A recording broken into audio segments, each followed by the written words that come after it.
Hmm. Hmm. Hmm. Hmm.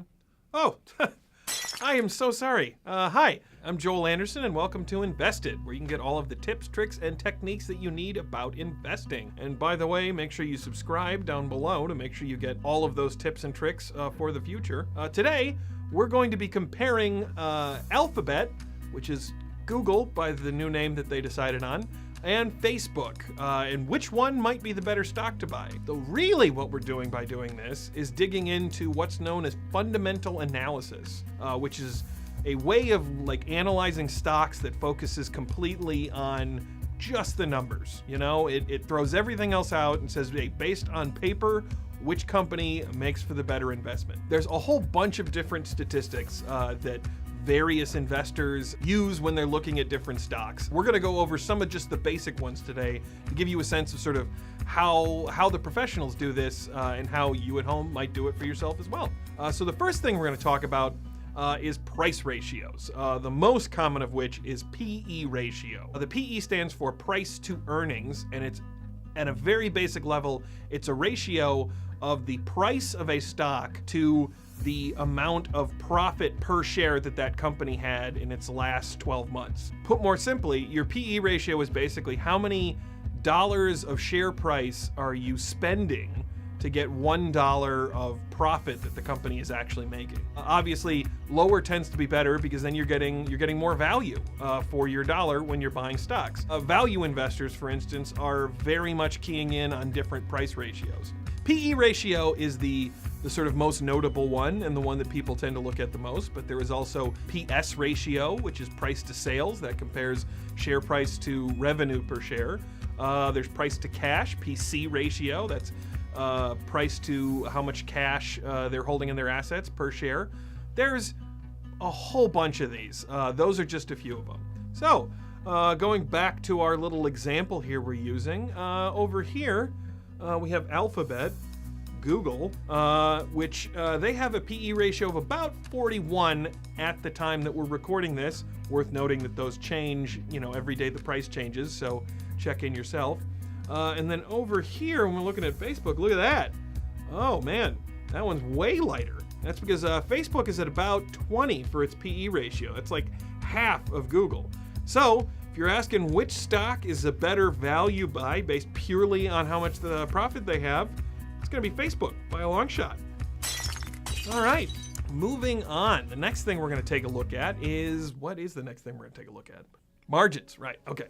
So the next category that we're gonna look at is margins, which, this is just like the, margins that you have at a small business or something like that. Essentially, you're looking at what, percentage of the total revenue you bringing in are you then converting into operating revenue, into profits. So there's a few different types of margins, but profit margin is probably the most significant one. That's just what percentage of your total incoming revenue is getting converted into actual end-of-the-line profits. When it comes to profit margins, let's see, over here, Alphabet, Google, sitting at about 25.76%, which is pretty good, but not as good as the 37.57% that we're currently looking at the time of filming for Facebook.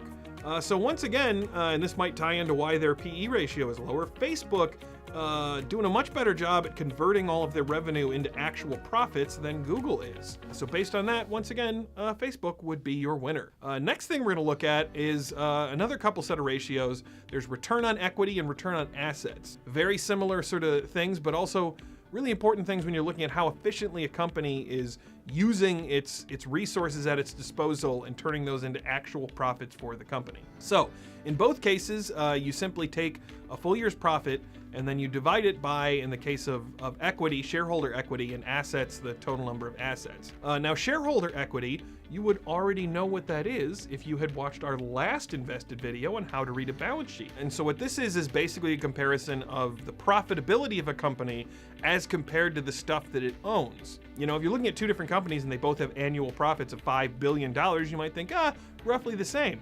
But if one of those companies owns $100 billion worth of equipment that it needs to produce that $5 billion in profit, the other one only owns $10 billion of equipment, well, Clearly, the one with $10 billion of equipment is doing a more efficient job at turning those that shareholder equity into actual profits. Now, return on assets, essentially the same thing. You're just, instead of looking at shareholder equity, taking all of their assets. So you're taking the debt out of the picture there.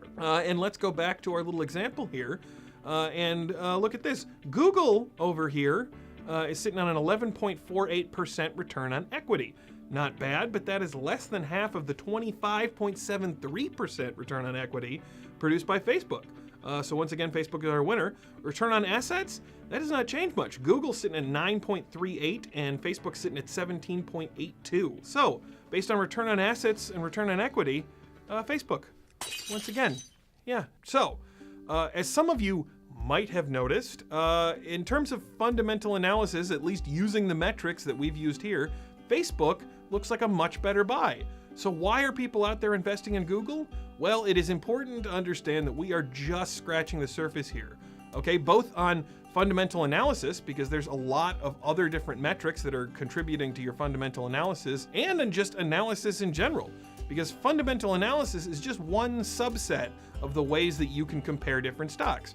You also have like technical analysis, not to mention you need to pay attention to the news. You know, that if you're sitting here saying, oh, look, Facebook is obviously the better buy, you might also be aware of the fact that, you know, there was the Cambridge Analytica scandal and a lot of other things that are going to make Facebook maybe not look like such a good investment, but that would not necessarily show up in the numbers in your fundamental analysis, or at least not yet. Don't think that this is just some silver bullet and all you need to do is compare some margins, some PE ratios, and you'll be able to pick the winning stocks. It's definitely more complicated than that. There's a lot more to fundamental analysis. There's a lot more to understanding what makes stocks go up and down. But what this is a really sort of important starter for you to dig into what goes into decisions about what you would want to invest in and what you might not. And by doing fundamental analysis like this before you make any decision, or even just for fun, whenever you feel like it, you're gonna get a much better sense of what's in your portfolio, why it might be in your portfolio,